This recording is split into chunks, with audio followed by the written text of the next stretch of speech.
Good morning students, welcome in English grammar class and I am your English teacher.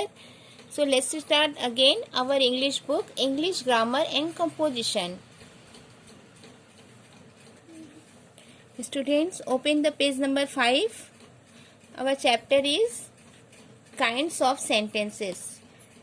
बच्चों पिछले video में मैंने आप सबको sentence, what is sentence, sentence क्या होता है इसके बारे में बताया था. इस वीडियो में हम सब सेंटेंस के टाइप्स यानी सेंटेंस कितने प्रकार के होते हैं ये पढ़ेंगे. There are 4 different kinds of sentences. Sentence 4 प्रकार के होते हैं. दे आर एज बिलो, ये हैं डिक्लेरेटिव और assertive sentences, interrogative sentences, third है imperative sentences and fourth is exclamatory sentences. First is assertive और डिक्लेरेटिव सेंटेंसेस. सबसे पहले हम पढ़ेंगे असर्टिव और declarative sentences. Looking at the pictures read the following sentences. बच्चों इस हम पिक्चर को ध्यान से देखिए और मैं कुछ एग्जांपल्स पढ़ रही हूँ, उन्हें ध्यान से सुनिएगा. The sun rises in the sky. The girls are watering the plants. The rose is a beautiful flower. The fish is dead. The dog has no horn. The teacher was not present at home. He does not like fruits. They did not play in the park. अब ध्यान दीजिए बच्चों. First sentence और fourth sentence simply affirm something and sentences 5 to 8 which denied something are classed and statement. कैसे बच्चों देखो, the sun rises in the sky इसमें और फोर्थ वाला सेंटेंस है द फिश इज डेड. इन दोनों सेंटेंस में हम सबको साधारण तौर पे जो बातें होती हैं वो बताया गया है. ठीक है, अब देखिए नेक्स्ट है in first sentence is also called the affirmative sentence. ऐसे इस टाइप के सेंटेंस को हम अफर्मेटिव सेंटेंस भी कह सकते हैं.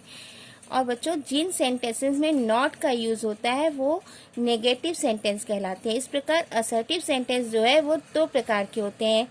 कौन कौन से? Affirmative sentence and negative sentence. जो सिंपल स्टेटमेंट होते हैं, साधारण वाक्य वो असर्टिव सेंटेंस यानी अफर्मेटिव सेंटेंस में आते हैं. और जिन सेंटेंसेस में नॉट लगा होता है या नो लगा होता है, जैसे the dog has no horn, he does not like fruits, they did not play. देखो बच्चों इन सब सेंटेंसेस में नो नॉट का यूज हुआ है ना, तो ये इस टाइप के सेंटेंसेस नेगेटिव सेंटेंस कहलाते हैं, जिसमें नकारात्मक वाक्य कहलाते हैं.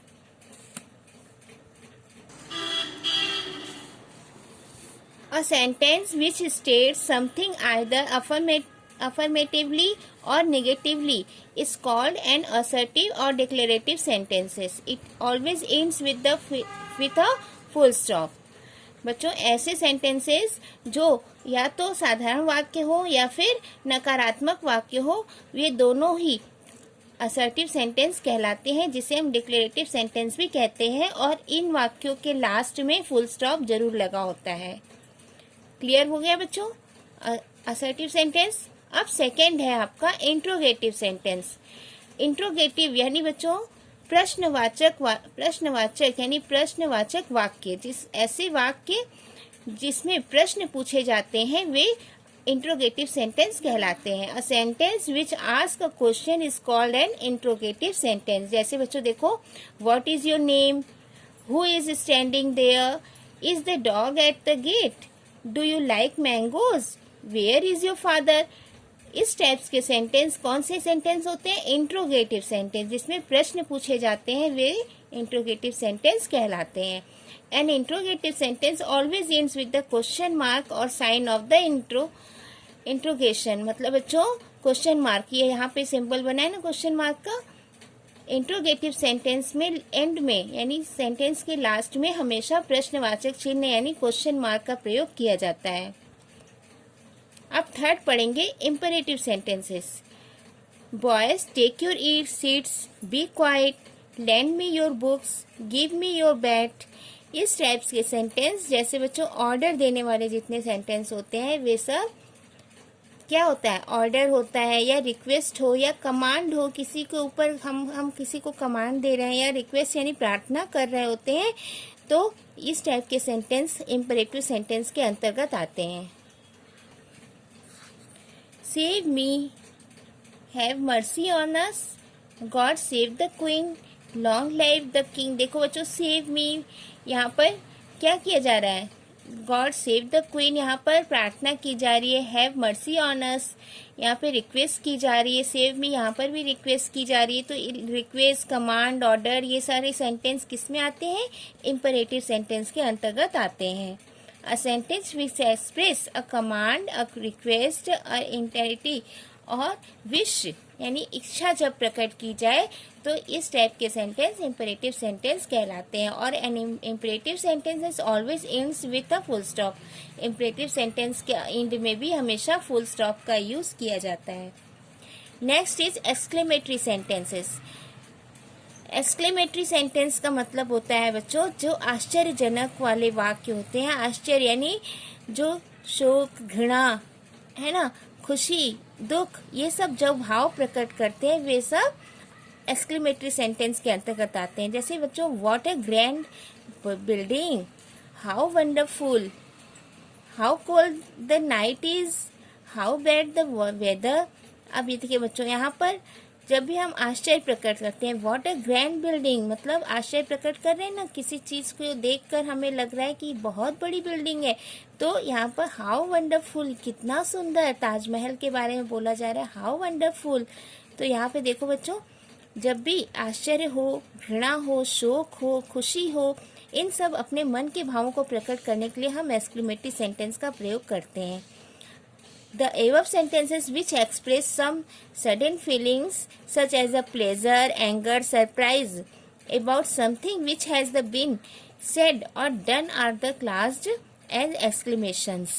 They usually begin with how or what and the verb is often omitted. मतलब बच्चों हमेशा ध्यान देना, इन सेंटेंसेस के फर्स्ट वर्ड में हमें या तो ज़्यादातर what लगा होता है या ज़्यादातर how लगा होता है। जब भी सरप्राइज होता है तो क्या होता है, ये हाउ लगाकर या फिर व्हाट लगाकर हम सरप्राइज प्रकट करते हैं।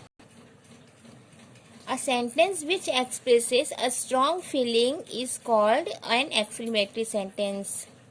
जो ऐसे सेंटेंसेस जो स्ट्रॉन्ग फीलिंग हमारे सामने प्रकट करते हैं वे सब एक्सक्लेमेटरी सेंटेंसेस के अंतर्गत आते हैं। और exclamatory sentences always ends with a sign of exclamation. Exclamatory sentence के बाद हमेशा एक्सक्लेमेशन मार्क का प्रयोग किया जाता है। जैसे बच्चों, एक पाई खींच के नीचे बिंदु, ये एक्सक्लेमेशन मार्क कहलाता है।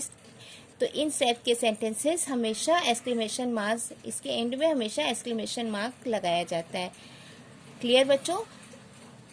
देखिए, अब इस प्रकार हम सब ने काइंड्स ऑफ सेंटेंसेस इस चैप्टर के अंतर्गत पढ़ा।